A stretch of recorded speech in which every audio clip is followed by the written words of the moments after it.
இப்போது புதிய அறிமுகம் ஆச்சி ஹோட்டல் சாம்பார் 50 கிராம் ரூபாய் 20 மட்டுமே.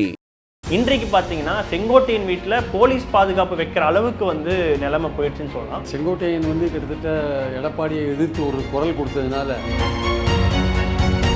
விவசாயிகள் நடத்தின கூட்டம் சொல்கிறாங்க. பட் ஏடிஎம்கே ஸ்பான்சர் பண்ண கூட்டம் தான், வேலுமணி ஏற்பாடு பண்ண கூட்டம் தான். அது ஆக்சுவலாக ஜெயலலிதா படமும் எம்ஜிஆர் படமும் புறக்கணிச்சது பிரச்சனை இல்லை, அவரோட படம் தான் அவருக்கு பிரச்சனை. அவர்கள் ஜெயலலிதா படமும் எம்ஜிஆர் படமும் புறக்கணிச்சதும் ஒரு பிரச்சனை. இவரோட நீங்கள் எம்ஜிஆரையும் ஜெயலலிதாவுமே நீங்கள் புறக்கணிக்கிறீங்களா நீங்கன்னு எடப்பாடியை கேள்வி கேட்குறாரு. இதை திட்டமிட்டு பண்ணியிருப்பாரா சார் எடப்பாடியை பொறுத்த வரைக்கும்? இல்லை, எடப்பாடியை பொறுத்த மட்டும் அவர் இப்போ செங்கோட்டையன் அவர்கள் திடீர்னு ரிபல் ஆனதுக்கான காரணம் பல நாள் இருந்த ஒரு அதிருப்தியின் வெளிப்பாடுன்னு நம்ம எடுத்துக்கலாமா? அப்படிதான் எடுத்துக்கணும். அவருக்கான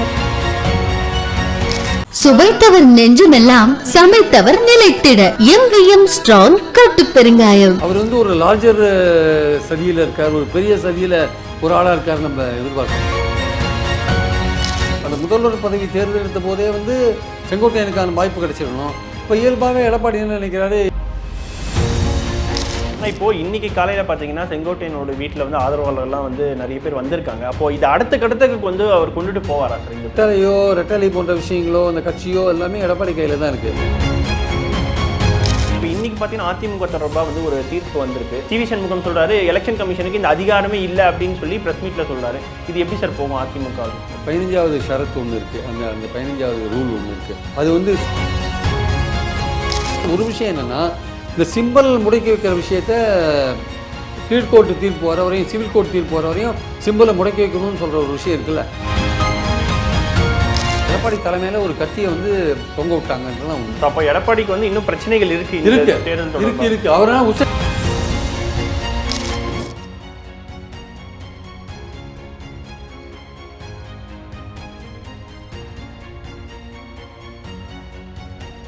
மின்னமுலம் நேயர்களுக்கு வணக்கம். நான் விஷால் பொலிவர். இன்றைய சிறப்பு விருந்தினர் மூத்த பத்திரிகையாளர் பிரியன் அவர்கள். வணக்கம் சார். வணக்கம் சார். அதிமுகவில் உட்கட்சி பூசல் இது நம்ம பல காலமாக கேட்டுக்கிட்டு வரோம். ஆனால் சமீபத்தில் பார்த்தீங்கன்னா எடப்பாடிக்கு நடந்த அந்த பாராட்டு விழாவில் செங்கோட்டையன் அவர்கள் புறக்கணித்ததாக இருக்கட்டும், அதன் பிறகு அவர் ப்ரெஸ் மீட் கொடுத்ததாக இருக்கட்டும், இன்றைக்கு பார்த்தீங்கன்னா செங்கோட்டையன் வீட்டில் போலீஸ் பாதுகாப்பு வைக்கிற அளவுக்கு நிலைமை போயிடுச்சுன்னு சொல்லலாம். அதிமுகவுக்குள்ள அப்படி என்ன நடக்குது சார்? இப்போ போலீஸ் பாதுகாப்பு அப்படின்னு கொடுக்குறாங்கன்னா செங்கோட்டையன் அவர்களுடைய ஆலோசனை இல்லாமல் அல்லது அவருடைய ஒப்புதல் இல்லாமல் நடக்க வாய்ப்பு இல்லை. ஸோ என்ன நடக்குது அதிமுகவில்? இல்லை, ஒருவேளை இந்த செங்கோட்டையன் கிட்டத்தட்ட எடப்பாடியை எதிர்த்து ஒரு குரல் கொடுத்ததுனால எடப்பாடி ஆதரவாளர்கள் வீட்டு மேலே ஏதாவது கல் ஏதாவது அடிச்சிட போகிறாங்கன்னு பயந்துட்டு ஒருவேளை செங்கோட்டையன் பாதுகாப்பு கேட்டுக்கலாம். இல்லை, அந்த லோக்கல் போலீஸே அவர் இப்போது இந்த மாதிரியான ஒரு நிலைப்பாடு எடுத்திருக்கிறதுனால அவர் வீட்டு மேலே தாக்குதல் எதாவது நடக்கலாம். அதுக்காக ஏன்னா யார் வேணால் எப்படியும் இந்த காலகட்டத்தில் எது வேணால் நடக்கலான்றதுனால ஒரு பாதுகாப்பு கொடுத்துருக்காங்க. பட் செங்கோட்டையனை பொறுத்த மட்டும் அவர் தன்னுடைய வருத்தத்தை வெளிப்படுத்தினாரே தவிர, அவருக்கு கடந்த சில வருடங்களாக ஆட்சியில் இருந்தபோது மந்திரியாக இருந்தார், எடப்பாடி இருந்தபோது அவருக்கு முதல்வர் பதவி கிடைச்சிருக்கணும் சீனியாரிட்டி படி கிடைக்கல. சசிகலா எடப்பாடிகிட்ட கொடுத்தாங்க. கடைசியில் எடப்பாடி சசிகலாக்கே துரோகம் விட்டு போயிட்டார். பட் செங்கோட்டையனை பொறுத்த மட்டும் அவர் இப்போது கொஞ்ச நாளைக்கு முன்னாடி கூட 6 மந்திரிகள் போயிட்டு எடப்பாடிகிட்ட எல்லாரையும் ஒன்று சேர்க்கணும்னு சொன்னபோது எடப்பாடி ஒத்துக்கல. பல விஷயங்களில் இவர் சீனியர் மோஸ்ட்டாக இருக்கார், இவர் கன்சல்ட் பண்ணுறதில்ல. ஈரோடு கிழக்கில் போட்டி போடணுமா வேண்டாமா கன்சல்ட் பண்ணல. இந்த மாதிரி பல விஷயங்கள் இருக்கிறபோது அவருக்கு அங்கே இருக்கிற லோக்கல் ஆளுங்க ஒன்றிய செயலாளர் போடுறது, அவங்க ஒன்றிய செயலாளரை மதிக்கிறதில்ல. இந்த மாதிரி விஷயங்கள் இருக்கிறப்போ அவர் இந்த விவசாயிகள் நடத்தின கூட்டம் இருக்குல்ல, அது விவசாயிகள் நடத்தின கூட்டம்னு சொல்கிறாங்க. பட் ஏடிஎம்கே ஸ்பான்சர் பண்ண கூட்டம் தான், வேலுமணி ஏற்பாடு பண்ண கூட்டம் தான் அது ஆக்சுவலாக. அதில் நீங்கள் மேடையில் எடப்பாடி படத்தை போடுறீங்க. அது 4 நாள் முன்னாடி நோட்டீஸ் கொடுக்கும்போது பார்த்தீங்கன்னா ஜெயலலிதா படம்லாம் எம்ஜிஆர் படம்லாம் அது கேட்குறாரு இவர். அப்படி கேட்ட பிறகு கூட பேனர்லாம் இல்லை, வேலுமணிக்கு கீழே செங்கோட்டையன் படத்துக்கு பேரை போடுறாங்க. இதெல்லாம் அவருக்கு இயல்பாகவே ஒரு சீனியர் முறையில் வருத்தம் இருக்கும். ஏற்கனவே புறக்கணிக்கப்படுறதா. அப்போ ஜெயலலிதா படமும் எம்ஜிஆர் படமும் புறக்கணிச்சது பிரச்சனை இல்லை, அவரோட படம் தான் அவருக்கு பிரச்சனை. அவர்கள் ஜெயலலிதா படமும் எம்ஜிஆர் படமும் புறக்கணிச்சதும் ஒரு பிரச்சனை, இவருடைய பேரை வேலுமணிக்கு கீழே போட்டதும் பிரச்சனை, எடப்பாடி படத்தை மட்டுமே போட்டதும் ஒரு பிரச்சனை. எடப்பாடி என்ன இவர் சொல்கிறது மூலமாக என்ன சொல்கிறாருன்னா, செங்கோட்டையன் எடப்பாடியே ஜெயலலிதாவையும் எம்ஜிஆரையும் மதிக்காத தன்னை ப்ரொஜெக்ட் பண்ணிக்கிறாருன்ற அளவுக்கு தான் அவர் சொல்கிறார் ஆக்சுவலாக. அதுதான் அதோட மீனிங். நீ ஒன்றை ப்ரொஜெக்ட் பண்ணிக்கிறீங்க, உங்களை ப்ரொஜெக்ட் பண்ணிக்கிறீங்களா நீங்கள் எம்ஜிஆரையும் ஜெயலலிதாவையுமே நீங்கள் புறக்கணிக்கிறீங்களா நீங்கன்னு எடப்பாடியை கேள்வி கேட்குறாரு. இது ஒரு முக்கியமான கேள்வி. அந்த படம் அங்கே வைக்கல, எடப்பாடி படம் மட்டும் அங்கே இருக்குன்னா புறக்கணிச்சது யார் ஆக்சுவலாக? அப்போ எடப்பாடிக்குன்னு அந்த இது வரணும், உணர்வு வரணும். உருவாக்கின தலைவர்கள் அவங்க படம் இங்கே இல்லாத இருக்கே. அவங்க வந்து 2011 வந்து 3.5 கோடி ரூபா சாங்ஷன் பண்ணாங்களே சர்வேக்காக, அவங்களும் இந்த திட்டத்தில் ஒரு பகுதியாக இருக்காங்களே திக்கட அவினாசியில் அப்படின்னு எடப்பாடிக்குன்னு தோணணும். இல்லை அரேஞ்ச் பண்ணவங்க வேற என்னும் அந்த இடத்துல அவர் வைக்க முடியுமா? அரேஞ்ச் பண்ணது வேற கிடையாது, அங்கே வேலுமணி தான் எல்லாம் அரேஞ்ச் பண்ணுறாங்க. நமக்கு அஃபிஷியலாக வெளியில தெரியுது வந்து யாரும் அரேஞ்ச் பண்ண மாதிரி தான் நமக்கு தெரியும். அவங்க சொல்கிறாங்க சார், அங்கே முழுக்க அதிமுகவுடைய விவசாயிகள் தான் அங்கே உட்காந்துருக்காங்க, அதிமுக ஆதரவாளர் தான் உட்காந்துருக்காங்க. அந்த கூட்டமே எதுக்கு ஏற்பாடு பண்ணப்படுதுன்னா அந்த திட்டத்தில் எங்களுடைய பங்களிப்பும் இருக்குது அப்படின்னு அந்த ஓட் பேங்கை கவர் பண்ணுற ஒரு விஷயம் தான். ஆக்சுவலாக இது திமுக மட்டும் இந்த கிரெடிட் எடுத்துன்னு போக முடியாது, நாங்களும் அதில் இருக்கோம், நான் தான் பணம் சாங்ஷன் பண்ணேன்னு எடப்பாடி சொல்கிறார். அது உண்மையும் கூட. ஸோ அந்த கிரெடிட் படி எனக்கு ஓட் பேங்க்கில் எனக்கு செல்வாக்கு சேர்க்கணும்னா நான் இந்த மாதிரி கூட்டம் நடத்தினா தான் உண்டு. அதனால் அவர் பண்ணுறாரு. திட்டமிட்டு பண்ணியிருப்பாரா சார் எடப்பாடியை பொறுத்த வரைக்கும்? இல்லை, எடப்பாடியை பொறுத்த மட்டும் அவர் வந்து திட்டமிட்டு பண்ணியிருப்பாரான்றது நம்மளால் உறுதியாக சொல்ல முடியல. பட் ஆனால் அவர் வந்து ஒரு கான்ஷியஸ் உள்ள ஒரு தலைவராக இருந்தால் எங்கள் மேடையில் என் படத்தை மட்டும் போட்டிருக்கீங்க, எங்கள் தலைவர்கள் படத்தை போடுங்கன்னு கேட்க வேண்டிய கட்டாயம் அவருக்கு இருக்குது. ஏன் கேட்காத போனார்? சும்மா அவர் வந்து இதில் மற்ற விவசாயிகள் சங்கம்லாம் இருக்குன்னா சொல்கிறதெல்லாம் ஏற்றுக்க முடியாது. எல்லாமே அவங்களுக்கு வேண்டிய, அவங்களுக்கு அதிமுகவுக்கு ஜால்ரா அடிக்கக்கூடிய சங்கங்கள் வேணால் இருந்திருக்கலாமே தவிர அது வேலுமணி தான் ஏற்பாடு பண்ண கூட்டம் சார். முழுக்க வேலுமணி ஏற்பாடு பண்ண கூட்டம். அந்த கூட்டத்தில் வந்து நிச்சயமாக எடப்பாடி நினைச்சிருந்தா அந்த படங்களை வைக்க சொல்லியிருக்கலாம். எடப்பாடிக்கும் அந்த உணர்வு இல்லை, அதை தான் இவர் குட்டி காட்டுறாரு ஆக்சுவலாக. இல்லை, இப்போது செங்கோட்டையன் அவர்கள் திடீர்னு வந்து ரிபல் ஆனதுக்கான காரணம் வந்து பல நாள் இருந்த ஒரு அதிருப்தியின் வெளிப்பாடுன்னு நம்ம எடுத்துக்கலாமா? அப்படி தான் எடுத்துக்கணும். அவர் புறக்கணிக்கப்படுறதுக்கான அந்த வெளிப்பாடு தான் அது ஆக்சுவலாக. அவர் வந்து ஒரு லார்ஜர் சதியில் இருக்கார், ஒரு பெரிய சதியில் ஒரு ஆளாக இருக்கார் நம்ம எதிர்பார்க்க முடியாது. ஏன்னா அவர் வந்து செங்கோட்டையனோட கேரக்டரே பார்த்திங்கன்னா அவர் வந்து ஒரு விசுவாசி, அவர் கட்சிக்கான விசுவாசி.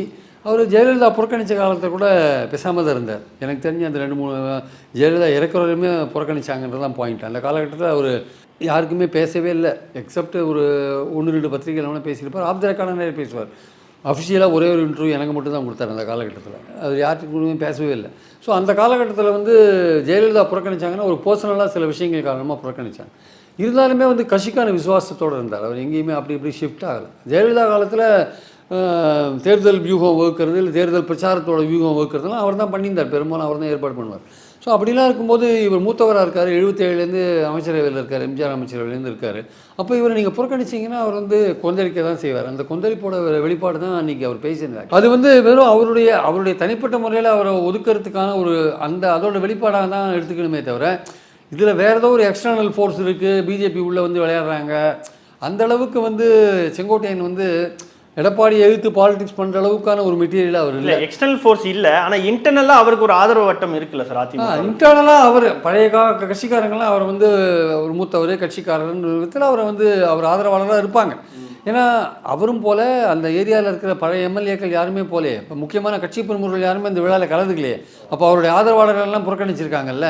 ஸோ இதுலேருந்து என்ன தெரியுதுன்னா அவங்க ஆதரவாளர்கள் வந்து எடப்பாடிக்கு எதிராக இருக்காங்கன்னு தெரியுது. இந்த பழைய எம்எல்ஏ ராமலிங்கம்லாம் போலே ஆக்சுவலாக. ஸோ அவங்களாம் புறக்கணிச்சிருக்காங்களே. ஸோ அதனால் இவருக்கு ஒரு ஆதரவு இருக்குது.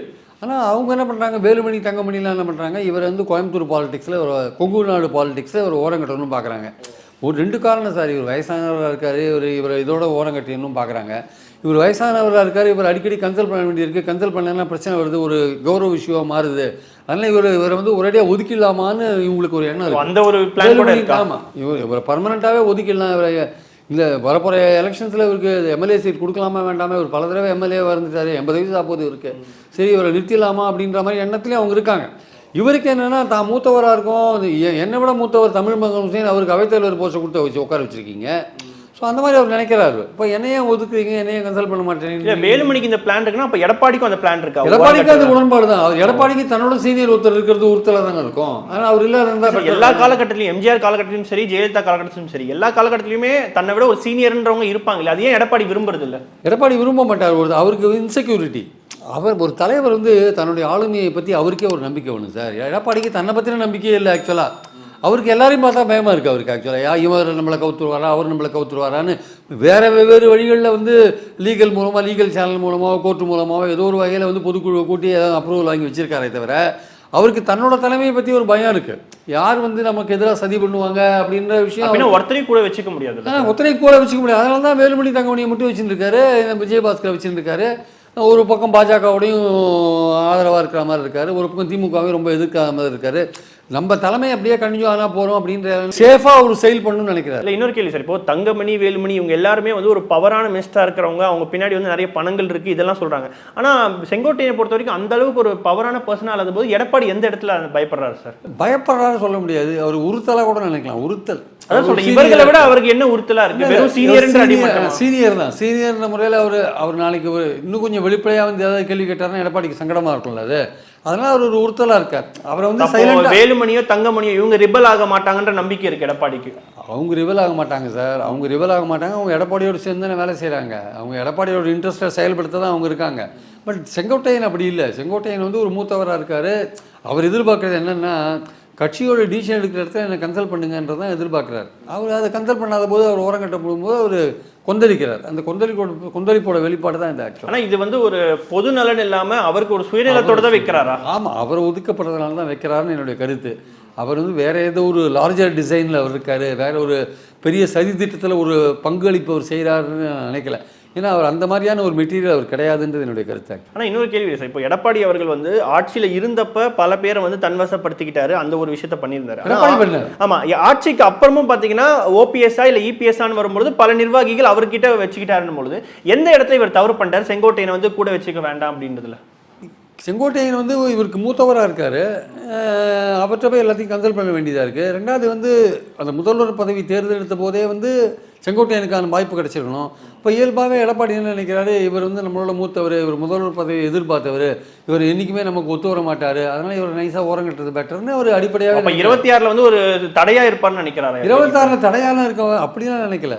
இவர் வந்து நமக்கு ஒரு ஒரு தேவையில்லாமல் இருக்கார், ஒரு மூத்தவராக இருக்கார், நம்மளோட ஏரியாக்குள்ளேயே ஒரு வரமாட்டேன்றாரு, அதனால் இவர் சைலண்டாக ஓரங்கட்டுறது பெட்டர்னு அவர் நினைக்கிறார். ஆக்சுவலாக அது வேலுமணி தங்கமணி இன்ட்ரெஸ்ட்டும் அதில் கலந்துருக்கு.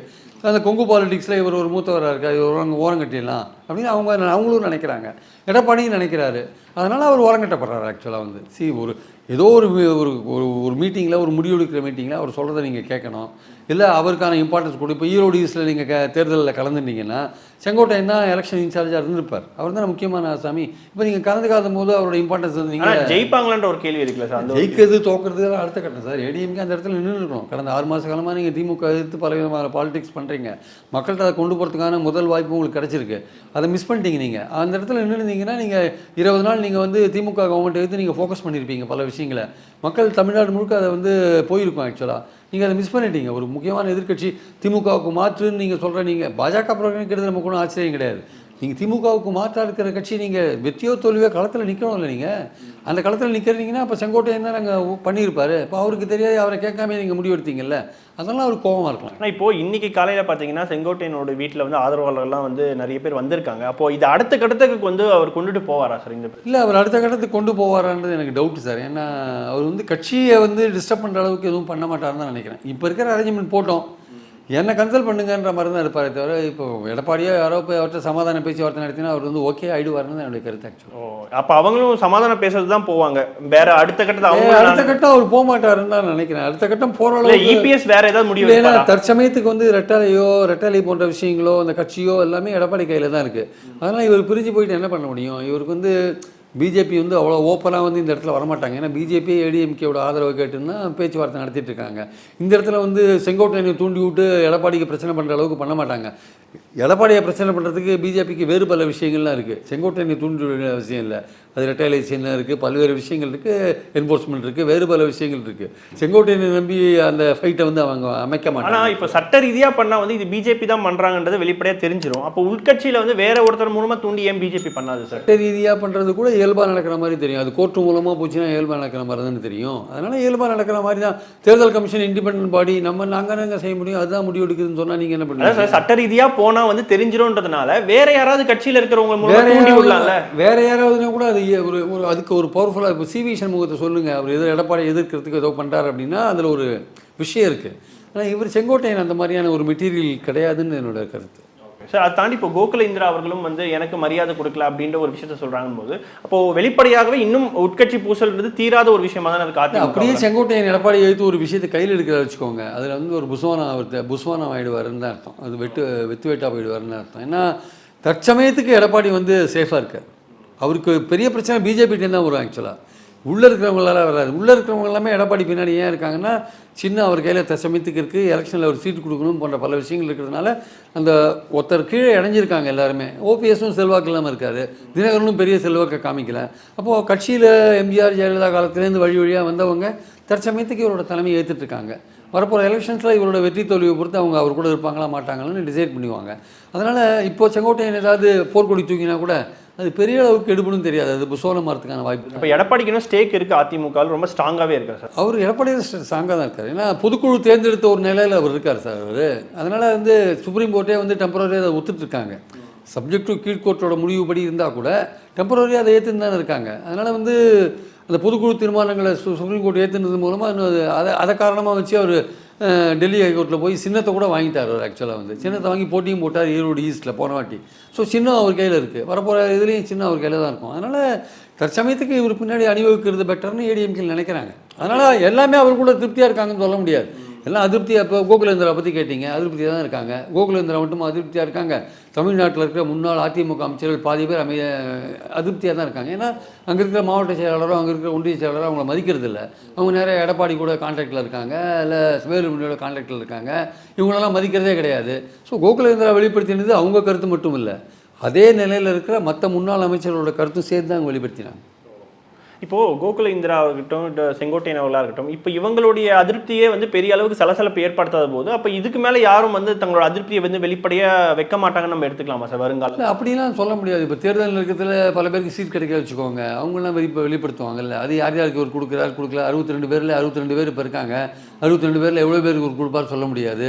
அப்போது அதிருப்தியை வெளிப்படுத்தி வெளியில் வரவங்களாம் வரதான் செய்வாங்க. தினகரன்ட்ட போவாங்க, இல்லை வேறு எங்கேயாவது ஒரு கட்சிக்கு போவாங்க, இல்லை டிஎம்கேக்கு போவாங்க.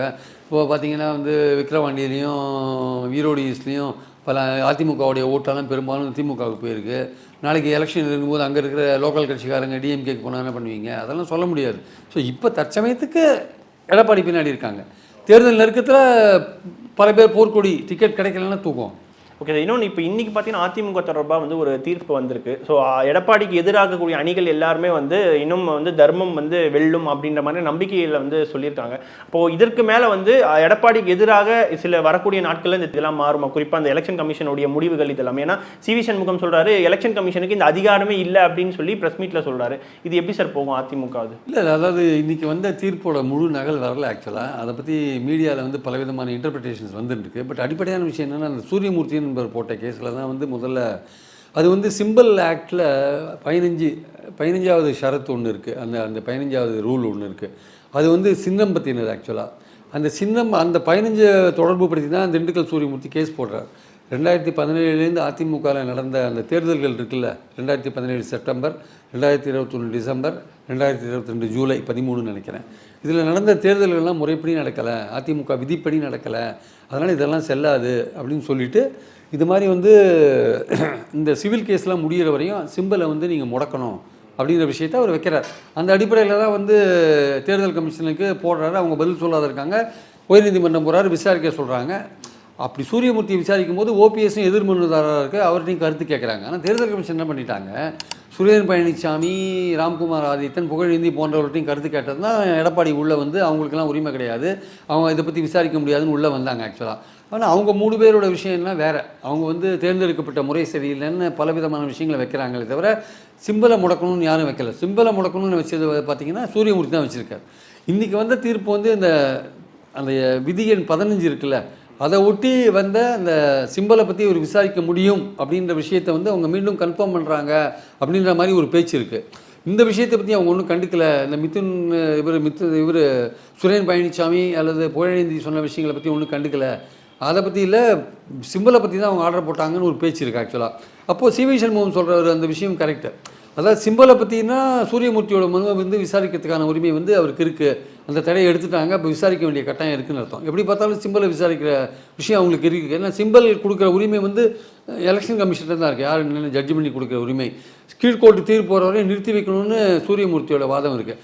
அதை தான் இன்றைக்கி அப்பீல்டு பண்ணிருக்காங்க அப்படின்றது ஒரு சைடு இது. ஆனால் இல்லைங்க, உட்கட்சியில் வந்து தேர்ந்தெடுக்கப்பட்ட முறை, எலெக்ஷனில் தேர்ந்தெடுக்கப்பட்டவை போன்ற விஷயங்கள் பலதும் விசாரிச்சிருக்காங்க, அதை பற்றிலாம் கூட விசாரிக்கலாம் அப்படின்னு புகழேந்தியோ அல்லது ராம்குமார் ஆதித்தனோ சொன்ன விஷயங்களையும் வந்து ஹைகோர்ட் ஏற்றுட்டுருக்கு அப்படின்னு அந்த விஷயங்கள் இன்னும் தெளிவாக அந்த ஜட்ஜ்மெண்ட் காப்பி வந்த பிறகு தான் தெரியும். ஆனால் ஒரு விஷயம் என்னென்னா, இந்த சிம்பல் முடக்கி வைக்கிற விஷயத்த கீழ்கோர்ட்டு தீர்ப்பு வர வரையும் சிவில் கோர்ட் தீர்ப்பு வர வரையும் சிம்பலை முடக்கி வைக்கணும்னு சொல்கிற ஒரு விஷயம் இருக்குல்ல, அந்த விஷயத்தை வந்து விசாரிக்கிறதுக்கான உரிமைகள் வந்து தேர்தல் கமிஷனுக்கு இருக்குன்றது இன்றைக்கி மீண்டும் வந்து கன்ஃபார்ம் ஆகிருக்குன்றதுன்னு சொல்கிறாங்க. அதனால் எடப்பாடி தலைமையில் ஒரு கத்தியை வந்து தொங்க விட்டாங்கன்றதான் உண்மை. அப்போ எடப்பாடிக்கு வந்து இன்னும் பிரச்சனைகள் இருக்கு. அவரால் உச்சநீதிமன்றம் போவார் இதை எதிர்த்து உச்சநீதிமன்றம் போவார். உச்சநீதிமன்றமும் தேர்தல் கமிஷனுக்கு அந்த சின்னம் பற்றி விசாரிக்கிறதுக்கு உரிமை இருக்குன்னு சொல்கிறதுக்கான வாய்ப்புகள் இருக்குது. சார், இப்போ எடப்பாடிக்கு மேலே ஒரு கத்தி இருக்குன்னு நீங்கள் சொல்கிறீங்க, ஆனால் இது ஓபிஎஸ்க்கு மற்ற அணிகளுக்கு வந்து அட்வான்டேஜாக இருக்கா இந்த விஷயம்? இது ஓபிஎஸ்க்குலாம் பெரிய அட்வான்டேஜாக இருக்கிற மாதிரி தெரியல. ஏன்னா இந்த சூரியமூர்த்தி போட்ட கேஸ் என்னென்னா முடக்கணும்னா இயல்பாகவே எல்லாருக்கும் அட்வான்டேஜாக இருக்கும். எடப்பாடிக்கு ஒரு பின்னடைவுன்னா ஓபிஎஸ்க்கு அது சந்தோஷம் தானே சார். அதாவது ஏடிஎம்கேல வந்து சின்ன முடக்கப்பட்டது அப்படின்னா எடப்பாடிக்கு ஒரு செக் வைக்கிற மாதிரி தானே அது. எடப்பாடி ஒற்றுமைக்கு ஒத்துக்க மாட்டேன்றாரு, எல்லோரும் ஒன்று சேர்த்துக்கு ஒத்துக்க மாட்டேன்றாரு. அப்போது அவருக்கு ஒரு சோதனை வந்தால் மற்றவங்களாம் சந்தோஷப்பட தானே செய்வாங்க. அதனால் ஓபிஎஸ்க்கு சந்தோஷமாக இருக்கலாம், புகழேந்திக்கு சந்தோஷமாக இருக்கலாம், மற்றவங்களுக்கெல்லாம் சந்தோஷமாக இருக்கலாம். பட் ஆனால் கேஸ் என்னவோ வந்து சிம்பலை வந்து சிவில் கோர்ட் தீர்ப்பு வர வரையும் சிம்பலை முடக்கி வைக்கணுன்றது தான் தீர்ப்பு. இது சப்ஜெக்ட் மேட்டர் அதுதான் ஆக்சுவலாக. அதை வந்து எப்படி முடிவு பண்ண போகிறாங்க எலெக்ஷன் கமிஷன்றது தான் இப்போ பாயிண்ட் ஆக்சுவலாக. அதை வந்து அதுதான் தலையில் தொங்குற கத்தியாக பார்க்குறோம் நம்ம. சார், இறுதியாக ஒரு கேள்வி என்ன சார், இப்போ இவ்வளோ குழப்பங்கள் அதிமுக கிட்ட இருக்குது. ஸோ இதை தாண்டி எடப்பாடிக்கு மாற்றா ஒரு தலைமை வருமா, இல்லை சசிகலா அந்த இடத்துல வந்து ஃபில் பண்ணுறதுக்கான வாய்ப்புகள் ஏதாவது இருக்கா? சசிகலா வரதுக்கான வாய்ப்புகள்லாம் ரொம்ப ரொம்ப குறைவாக தான் சார் இருக்குது. இந்த எலெக்ஷன் வரையும் எடப்பாடியை சகிச்சுன்னு தான் போவாங்க கட்சியில் இருக்கிறவங்கலாம். அவர் எடப்பாடியை அந்த எலெக்ஷனில் எப்படிப்பட்ட கூட்டணி அமைக்கிறாரு, எப்படிப்பட்ட வெற்றியை பெறுறாரு, அதை பொறுத்து தான் அவருடைய எதிர்காலம் கட்சியில் இருக்குது ஆக்சுவலாக. நிச்சயமா மின்னம்பலம் நேயர்களுக்காக பல்வேறு கேள்விகளுக்கு மிக ஆழமாக பதில் தந்தமைக்கு நன்றி சார். இப்போது புதிய அறிமுகம் ஆச்சி ஹோட்டல் சாம்பார் 50 கிராம் ரூபாய் 20 மட்டுமே. சுவைத்தவர் நெஞ்சுமெல்லாம் சமைத்தவர் நிலைத்திட எங்கேயும் ஸ்ட்ராங் கட்டு பெருங்காயம். மின்னம்பலம்.com தமிழின் முதல் மொபைல் பத்திரிகை.